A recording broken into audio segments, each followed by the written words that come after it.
When the drill became real, the transport shuttle's engines hummed as it descended through Kepler-7's purple atmosphere. Elena Vasquez pressed her face against the small viewport, watching the alien landscape unfold below. The planet looked like someone had painted Earth's deserts in shades of violet and gold, with crystal formations that caught the binary sun's light like scattered diamonds. First time seeing a military world human? The voice belonged to Zephyros, a towering crystalline being whose translucent body caught the light and split it into rainbow patterns. His tone carried that familiar mix of curiosity and condescension that Elena had grown used to during her 3 months at the Galactic Defense Academy. First time seeing anything like this, Elena admitted, not taking her eyes off the view. The training facility spread across the horizon like a metal spider, its 8 arms extending into different terrain types: desert, Arctic, jungle, and urban combat zones, all connected to a central hub that looked like it could house a small city. Commander Zephyros made a sound like wind chimes in a breeze, which Elena had learned was his species' equivalent of laughter. The Kepler-7 Advanced Training Facility processes over 10,000 cadets annually from 47 different species. It is considered the finest military education center in 3 sectors. Elena nodded, though she couldn't help thinking about the training facility back on her home colony. It had been little more than a converted warehouse with painted targets and secondhand equipment. Her father, a former Earth military engineer, had taught her that the best training came not from perfect conditions, but from making do with what you had. The shuttle touched down with barely a tremor on the landing pad. As the doors hissed open, Elena grabbed her single duffel bag and followed the stream of cadets toward the processing center. The diversity still amazed her. Tall, graceful beings with 4 arms and silver skin walked alongside squat, heavily armored creatures that looked like living boulders. Flying species with gossamer wings shared the walkway with others who moved on treads instead of legs. Processing Q7 for humans and similar bipedal species, announced a mechanical voice in perfect galactic standard. Elena found herself in line behind a nervous-looking creature with soft gray fur and 6 arms, each ending in delicate hands that never stopped moving. "You're the human, right?" the creature whispered, turning around with large, dark eyes that seemed to take up half its face. "I'm Pip, from the Delian system. I've never seen a human before." "Elena Vasquez," she replied, extending her hand for a handshake. Pip stared at the gesture for a moment before tentatively touching Elena's palm with one of his smaller hands. "Is it true that humans still use kinetic weapons in combat?" Pip asked, his voice filled with what sounded like awe. "Some colonies do," Elena said carefully. She'd learned that admitting to humanity's technological limitations often drew unwanted attention. "We find they're reliable." "Reliable," repeated a new voice dripping with disdain. Elena turned to see a reptilian humanoid with scales that shifted color like oil on water. The Vorthak hegemony perfected energy weapons 3,000 years ago. Kinetic weapons are primitive. Dr. Caney, isn't it? Elena had studied the class roster. The Vorthak was one of the top theoretical tacticians in their group. Sometimes primitive works better than perfect. Dr. Caney's scales flickered red briefly before settling back to their neutral green. An interesting philosophy. I look forward to seeing how it serves you in the exercises. The processing center was a marvel of efficiency. Scanners analyzed each cadet's biology and automatically assigned living quarters, dietary requirements, and exercise modifications. Elena found herself assigned to Dormitory Block 7 with 15 other oxygen breathers, including Pip, and, unfortunately, Dr. Caney. Their first briefing took place in an amphitheater that could have held 1,000 beings. Commander Zephyros stood at the center, his crystalline form amplifying the room's lights into a natural spotlight. "Welcome to Advanced Tactical Training." His voice resonated through built-in harmonics that made him sound like a choir. "Over the next 6 days you will participate in increasingly complex combat simulations designed to test not just your individual skills, but your ability to work as part of a multi-species unit." Elena looked around at her fellow cadets. Most were taking notes on advanced data tablets that projected holographic displays. She pulled out a paper notebook and pen, earning several curious glances.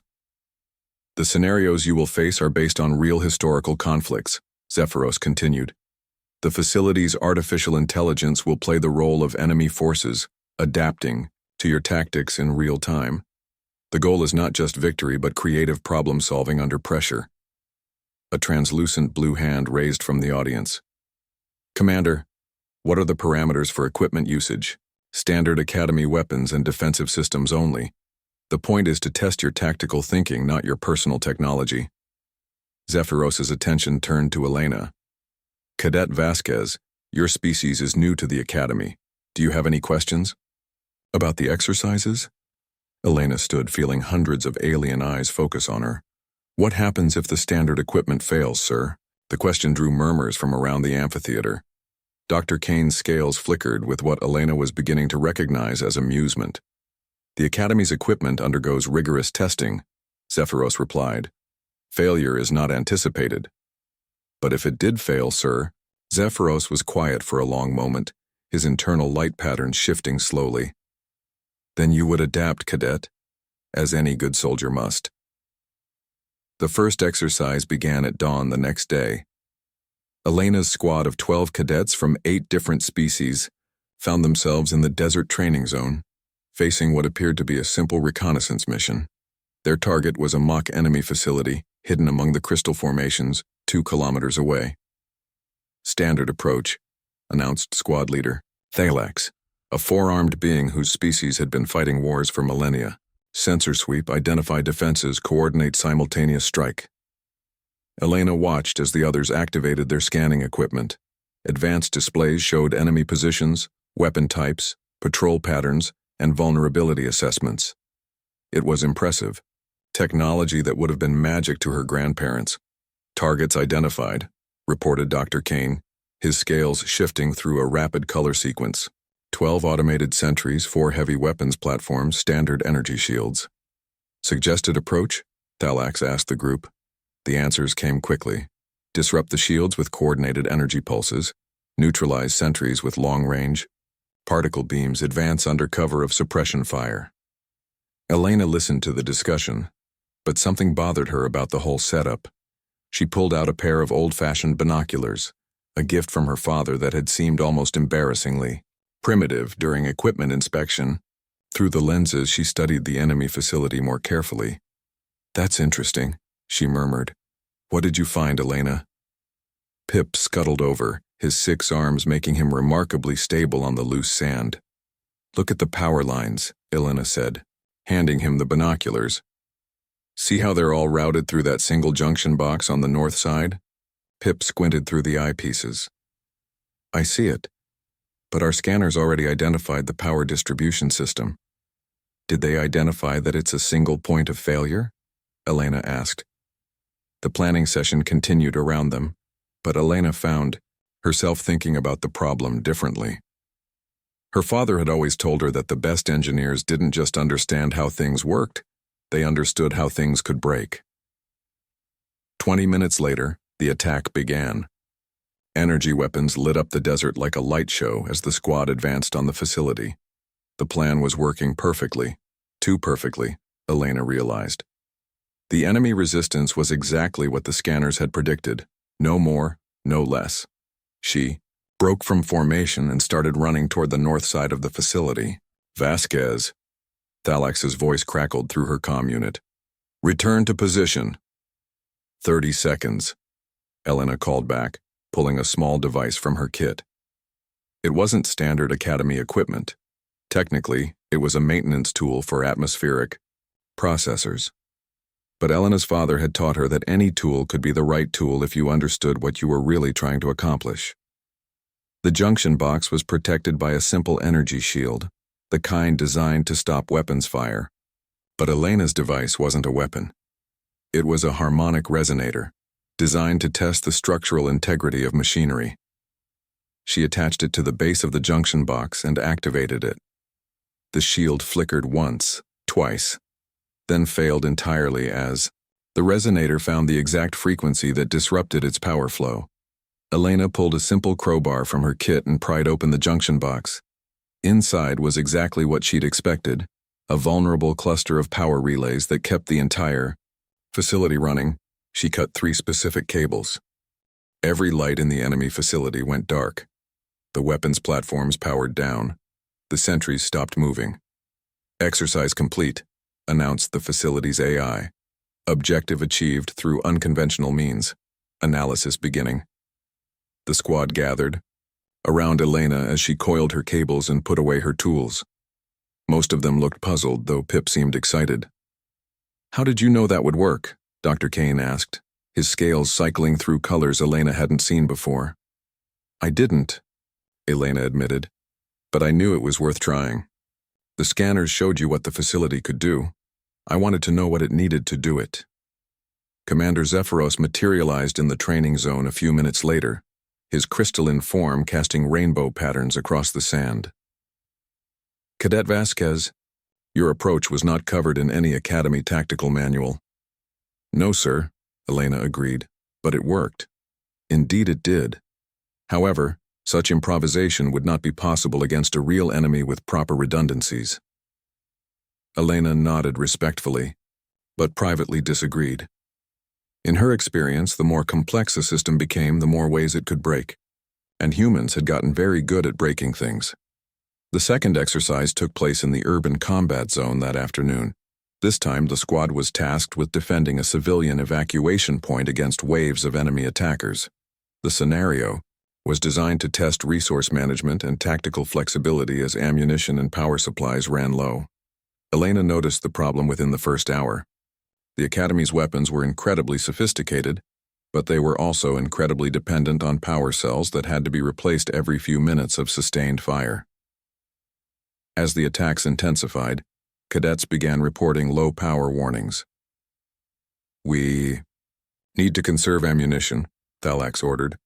"Precise shots only." Elena was studying the battlefield layout when she noticed something else interesting. The urban training zone was built to look like a generic city, but it had been constructed using modular components.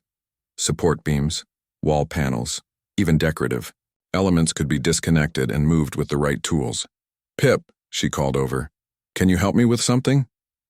The small alien bounded over, eager to help. Elena had noticed that while Pip lacked confidence in combat, he had an engineer's curiosity about how things worked. "See that building?" Elena pointed to a partially collapsed structure about 50 meters away. "I need you to help me move some pieces." Working together, they began salvaging components from damaged buildings. A support beam here, a wall panel there, some reinforcing cables from a destroyed vehicle. To the other cadets, it looked like Elena was collecting scrap metal, but Elena was building something. "What is this supposed to be?" Dr. Caney asked, his scales showing skeptical orange patterns. "A force multiplier," Elena replied, attaching the last component to her improvised device. It looked like a cross between a catapult and a mechanical slingshot, built from building materials and powered by springs salvaged from vehicle suspension systems. The next wave of enemy attackers crested the hill just as Elena finished her construction. While her squad mates fired precisely aimed energy bursts, Elena began launching chunks of rubble at the attackers with her improvised siege engine. The rocks weren't precise, they weren't elegant, but they were heavy, fast, and didn't require power cells. More importantly, they were unexpected. The enemy AI had been programmed to respond to energy weapons and explosive devices. It took several minutes to adapt to projectiles that followed ballistic trajectories instead of beam paths. "Remarkable," Commander Zephyros observed as he reviewed the exercise results. Cadet Vasquez achieved a higher hit ratio with improvised projectiles than most cadets manage with precision energy weapons. Elena shrugged. "Rocks are reliable, sir. They don't run out of power." That evening, as the cadets gathered in the dining facility, Elena found herself the center of attention. Some of it was admiring. Pip had spent an hour telling anyone who would listen about the amazing human engineering. But some of it was less positive. "Impressive tricks," Dr. Kane said, settling his tray across from Elena's table. "But tricks are all they are. Real warfare requires advanced technology, not primitive improvisation." Maybe, Elena replied. But what happens when the advanced technology breaks? It doesn't break, Caney said confidently. Modern military systems have redundancies, fail-safes, backup systems for the backup systems. Elena thought about the junction box she'd disabled that morning. Everything breaks eventually, Dr. Kane. The question is whether you're ready when it does. Their conversation was interrupted by an announcement over the facility's public address system. Attention all cadets. Report to your assigned dormitories immediately. All evening activities are canceled. This is not a drill. The dining facility emptied quickly, cadets hurrying toward their quarters with confused murmurs. Elena packed her things slowly, thinking about the announcement's wording. This is not a drill was a strange thing to say at a training facility, where everything was supposed to be a drill. As she reached dormitory block 7, alarms began sounding throughout the facility. Not the controlled tones used for exercise beginnings and endings, but harsh, urgent warnings that made Elena's heart race. Through her dormitory window, she could see lights flickering in the central command hub. Then, one by one, entire sections of the facility began going dark. Elena grabbed her emergency kit and ran for the door. Whatever was happening, it wasn't part of the curriculum. And if the advanced systems were failing, someone was going to need a human who specialized in making things work when they weren't supposed to. The real exercise was about to begin. Building the impossible.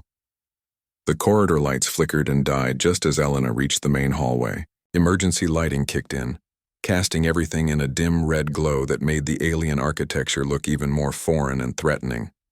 Through the building's smart glass windows, she could see chaos spreading across the training facility. Like a disease. Elena! Pip's voice came from behind her, high-pitched with panic. The communication systems are down. I can't reach anyone. Elena turned to see the small alien clutching a dead communication device, his 6 arms trembling. Behind him, other cadets were emerging from their rooms, most looking confused and frightened. What's happening? Dr. Caney demanded, his scales flickering through rapid color changes that Elena had learned indicated stress. This facility has triple redundancy on all critical systems. And yet, here we are, Elena said, pulling out her own communication device. Also dead. She walked to the nearest terminal panel and pressed her hand against it. No response. Whatever's happening, it's not a simple system failure. A new sound joined the chaos outside, the distinctive whine of energy weapons, charging. Elena pressed her face against the window and saw something that made her blood run cold. The automated defense turrets that ringed the training facility were rotating inward, their targeting systems painting red dots across the buildings where the cadets were housed. Everyone get away from the windows, Elena shouted. Now! The first energy blast struck the building's east wall, sending vibrations through the floor and filling the air with the smell of melted metal. The cadets scattered, some crying out in languages Elena didn't recognize. The defense systems have been compromised, Dr. Kane said, his voice tight with disbelief. Someone has turned the facility's own weapons against us. Elena was already moving, her mind racing through possibilities. Pip, do you know where the emergency supply caches are located? Third-level maintenance section, Pip replied immediately. But Elena, those are just basic survival supplies. Food, water, medical kits. And tools, Elena added. I need tools. Another blast shook the building, this one closer. Through the emergency lighting, Elena could see structural damage in the ceiling where support beams had been weakened. We can't stay here, she announced to the group. This building is becoming a target and it's not built to withstand military weapons. Where can we go? Asked Jane, a tall, willowy being whose species Elena didn't recognize. The entire facility is under attack. Elena closed her eyes, visualizing the facility's layout from the orientation materials. The old maintenance tunnels, they run under the entire complex, but they're not connected to the main computer systems. How do you know that? Dr. Caney asked. Because I read the engineering specifications instead of just the tactical briefings, Elena replied. The tunnels were part of the original construction, before they added the smart systems. She led the group toward the maintenance stairs but stopped when she heard a sound that made her heart sink, the distinctive hum of an energy barrier being activated. Through the stairwell window, she could see a shimmering wall of light blocking the exit. Force fields, Dr. Kane observed. We're trapped. Elena studied the barrier, noting the way it pulsed with regulated energy. Not trapped, contained. There's a difference. She pulled out her harmonic resonator again, the same device she'd used to disable the power junction during the morning exercise. Several cadets stepped back nervously. That won't work, Dr. Kane said. Military force fields are designed to resist harmonic disruption. Military force fields, yes, Elena agreed, attaching the device to the nearest wall. But these are training facility force fields. They're designed to be safe for cadets, which means they have to have built-in limitations. She activated the resonator and began cycling through frequencies. The barrier flickered but held. Elena frowned and adjusted the settings, trying a different approach. Instead of trying to disrupt the force field directly, she began targeting the power conduits that fed it. There, she said, as the barrier suddenly collapsed. Safety systems. They're designed to fail safely if the power flow becomes unstable. The group hurried down the stairs, but Elena paused at the third-level landing. Pip, show me those supply caches. The maintenance section was a maze of pipes, conduits, and storage units. Elena began pulling items from the emergency supplies, but not the obvious ones. Instead of medical kits, she grabbed the portable heating units. Instead of food, she collected the chemical heating packets. Instead of blankets, she took the reflective emergency shelters. What are you planning? Dr. Caney asked, watching Elena stuff seemingly random items into a maintenance bag. I'm planning to turn this facility into something it was never designed to be, Elena replied. A fortress. They reached the tunnel system through a service hatch hidden behind a water recycling unit. The tunnels were dark, cramped, and filled with the sounds of mechanical systems that still functioned despite the chaos above. Elena used a small LED flashlight to navigate, leading the group through passages that most of the facility's designers had probably forgotten existed. This tunnel connects to the central power distribution station, Elena explained as they walked. If we can reach it, we might be able to restore some systems. Or we might be walking into a trap, Dr. Kane pointed out. Maybe, Elena agreed.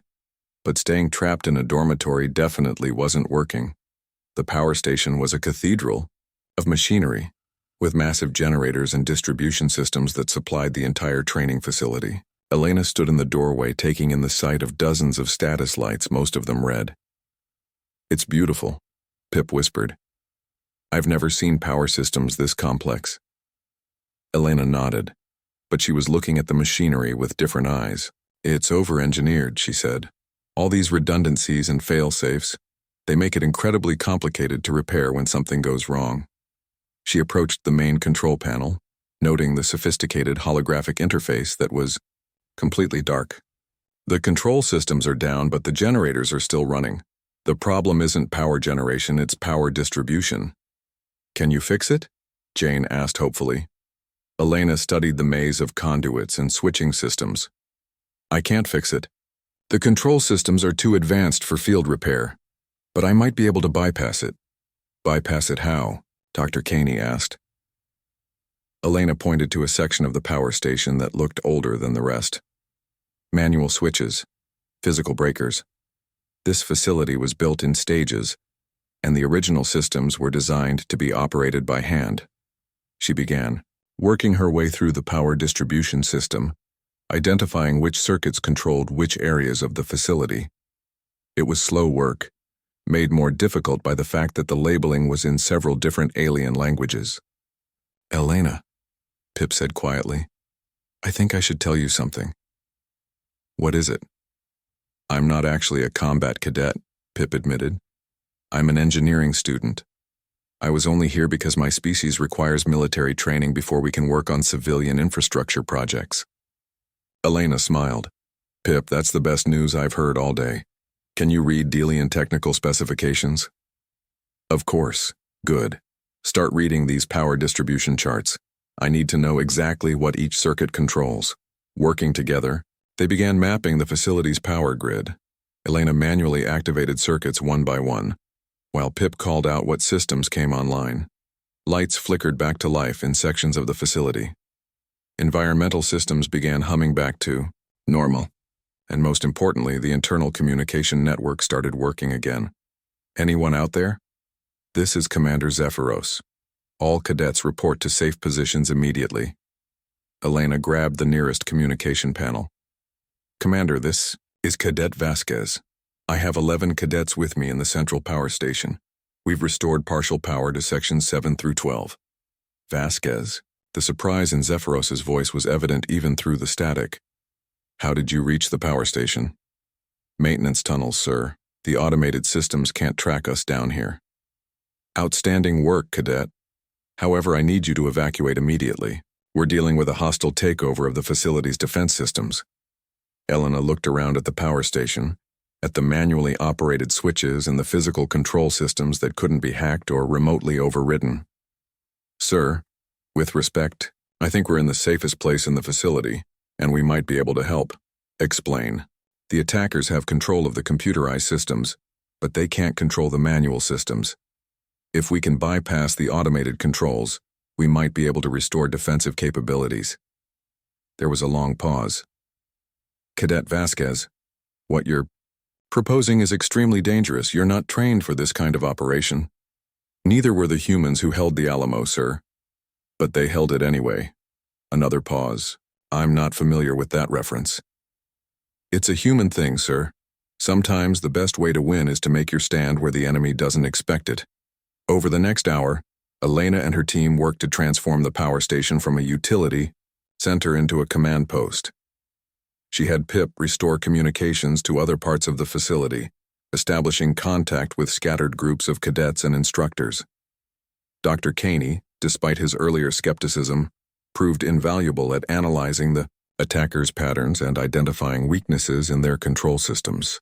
They're using a cascade override protocol, Dr. Caney reported. His scales shifting to colors Elena had learned indicated intense concentration. Very sophisticated. They're not just controlling individual systems, they're rewriting the facility's entire operational matrix. Elena nodded, studying the power distribution panel. Can they rewrite physics? What do you mean? I mean, they can tell the defense turrets to shoot at us instead of protecting us, but they can't change the fact that those turrets need power to operate. Elena began shutting down power to the perimeter defense systems. One by one, the automated turrets went silent. Vasquez. Commander Zephyros's voice crackled through the comm system. What are you doing? You've just disabled our defenses. Sir, they weren't our defenses anymore. They were shooting at us. But now we have no protection at all. Elena looked around at the collection of spare parts, tools, and salvaged equipment she'd been gathering. Sir, we're about to build new defenses, better ones. With what? You're in a power station, not an armory. Elena picked up one of the chemical heating packets from her emergency supplies. Sir, humans have been building weapons out of whatever was available for thousands of years. We got pretty good at it. What followed was the most intensive engineering project of Elena's life. Using tools from the maintenance supplies, components from the power station, and materials salvaged from throughout the facility, she began constructing defensive systems that operated on principles the attackers had never encountered. She built kinetic launchers using compressed air from the environmental systems. She created explosive devices using the chemical heating packets combined with metal fragments from damaged equipment. She even constructed a primitive but effective radar system using the facility's emergency lighting array. This is insane, Dr. Caney muttered, watching Elena wire together a device that looked more like a piece of abstract art than a weapon. You're building weapons out of heating elements and food containers. And it's working, Pip added excitedly. The small alien had thrown himself into the project with enthusiasm, using his multiple arms to handle complex assembly tasks that would have been impossible for other species. The real test came when the attackers finally located the power station. Elena watched through the facility's restored security cameras as sleek, angular vehicles approached the building. They moved with mechanical precision, their weapon systems scanning for targets. They're not organic, Elena observed. Artificial intelligence, probably automated conquest systems. How can you tell? Commander Zephyros asked. He had managed to reach the power station along with several other instructors. They're too perfect, Elena replied. They follow optimal attack patterns, use the most efficient routes, target the most strategic locations. No organic species fights that precisely. She activated her improvised defense systems. The kinetic launchers began firing salvaged metal projectiles at the approaching vehicles. The explosive devices detonated in carefully timed sequences, creating barriers of debris and flame. The radar system tracked incoming threats and provided targeting data for the cadets who had armed themselves with Elena's improvised weapons. The attackers were completely unprepared for the chaos that erupted around them. Their sophisticated AI systems had been programmed to counter advanced military technology, but Elena's weapons operated on principles that predated most civilizations' technological development. Remarkable, Commander Zephyros said, watching the attackers retreat in confusion. They can't adapt to weapons they don't understand. Elena nodded, but she was already thinking about the next phase. This is just the beginning, sir. We've proven that improvised defenses can work. Now we need to go on the offensive. Offensive? Cadet, you're a student, not a military commander. Sir, with respect, I'm a human. And humans have been improvising their way out of impossible situations for our entire history. We just proved that the same principles work in space. She gestured to the collection of weapons and defensive systems she'd built from spare parts and determination. The attackers are using our own technology against us, but they can't use technology we never had to begin with. Commander Zephyros looked around at the improvised fortress Elena had built in the heart of the power station. What do you propose, cadet? Elena smiled, the expression fierce and determined. We show them what happens when you corner a human, engineer with a toolbox and a grudge. The counterattack began at dawn. Elena had spent the night converting maintenance robots into mobile weapons platforms, using their built-in tools as improvised weapons. She had turned the facility's food preparation systems into chemical weapons factories. She had even figured out how to use the environmental control systems to create tactical advantages by manipulating air pressure and temperature. Most importantly, she had taught the other cadets to think like humans, not to rely on their technology, but to improvise, adapt, and overcome using whatever was available. The attackers, for all their sophistication, had made one critical error.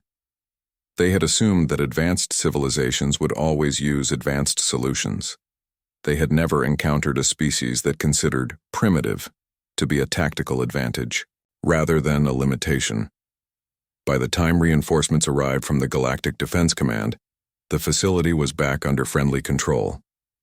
Elena stood in the central command center, surrounded by the improvised weapons and jury-rigged systems she'd used to reclaim the installation. Cadet Vasquez, the arriving admiral, said, "Your actions have been extraordinary. How did you manage to defeat such advanced systems?" Elena looked around at her fellow cadets, at the collection of spare parts and determination they'd used to build their victory. "Sir, we used the most advanced weapon in the galaxy." "Which was?" Elena smiled. "Human stubbornness." The admiral studied the improvised fortress Elena had built. "I'm not sure I understand." "Sir, the attackers were using our technology against us. But humans have been fighting with inferior technology for thousands of years. We learned that the best weapon isn't always the most advanced one. Sometimes it's the one your enemy doesn't expect." She gestured to the kinetic launchers built from plumbing supplies, the explosive devices made from food containers, and the communication systems jury-rigged from lighting fixtures. They could hack our computers, but they couldn't hack our creativity. The admiral nodded slowly. "And this is typical human military thinking?" "Sir, this is typical human thinking. We've been making impossible things work for our entire history. It's what we do." 6 months later, Elena stood in the same amphitheater where Commander Zephyros had welcomed the cadets to their first training exercise. But now she was wearing the uniform of a newly commissioned officer in the Galactic Defense Command, and she was addressing a room full of alien instructors. "The integration of human tactical thinking into our military doctrine has shown remarkable results," she reported. Our combat effectiveness has increased by 40%, and our adaptability ratings have improved across all scenarios. Admiral Ear Korthax, a massive being with armored plates and 4 glowing eyes, raised a clawed hand. Lieutenant Vasquez, some of our traditional military leaders have expressed concern about these improvised methods. They argue that relying on primitive solutions makes us vulnerable to technological failure. Elena smiled. Sir, with respect, we've been vulnerable to technological failure all along. The difference is that now we have backup plans that don't require technology at all. She activated a holographic display showing the training facility on Kepler-7, now rebuilt with both advanced alien technology and human-designed manual backup systems. The attackers succeeded because they understood our technology better than we did. But no one can hack a crowbar. The room erupted in what passed for laughter among the various alien species. Elena continued, We've learned that the best defense isn't always the most sophisticated one. Sometimes it's the simplest solution that saves the day. Commander Zephyros, now bearing the insignia of a full colonel, stepped forward. Lieutenant Vasquez has revolutionized our approach to tactical thinking. Her methods have been adopted across 3 sectors. Elena nodded gratefully. The galaxy is full of species with incredible technology, but humans bring something different to the table. We bring the ability to make something out of nothing, to fight when the odds are impossible, and to never give up. She looked out at the assembled officers representing dozens of species from across the galaxy. The universe is vast and dangerous. There will always be new threats, new technologies we don't understand. But as long as we remember that our greatest weapon is our ability to adapt, to improvise, and to keep fighting no matter what, we'll always find a way. As the briefing ended and the officers filed out, Pip scuttled up to Elena. He now wore the uniform of a technical specialist, his 6 arms making him invaluable in engineering roles. Elena, he said quietly, do you think we really changed anything, or did we just get lucky? Elena looked through the window at the stars beyond, thinking about all the human colonies scattered across the galaxy, all the impossible situations that humans had faced and overcome throughout their history. Pip, she said finally, humans don't believe in luck. We believe in making our own opportunities. She smiled at her small friend. And now the rest of the galaxy is learning how to do the same. The war games that had started as a simple training exercise had become something much more important. They had proven that in a universe of advanced technology and sophisticated weapons, sometimes the most powerful force was still the human spirit, stubborn, creative, and absolutely refusing to give up. Elena Vasquez had turned a failing training facility into a fortress using spare parts and determination. But more importantly, she had shown the galaxy that humans brought something unique to the cosmic community: the ability to find hope in impossible situations and turn defeat into victory through sheer force of will. As she walked through the rebuilt facility, Elena smiled. The galaxy was about to learn what humans had always known: that the most dangerous opponent isn't the one with the best technology, but the one who refuses to quit. And humans never quit.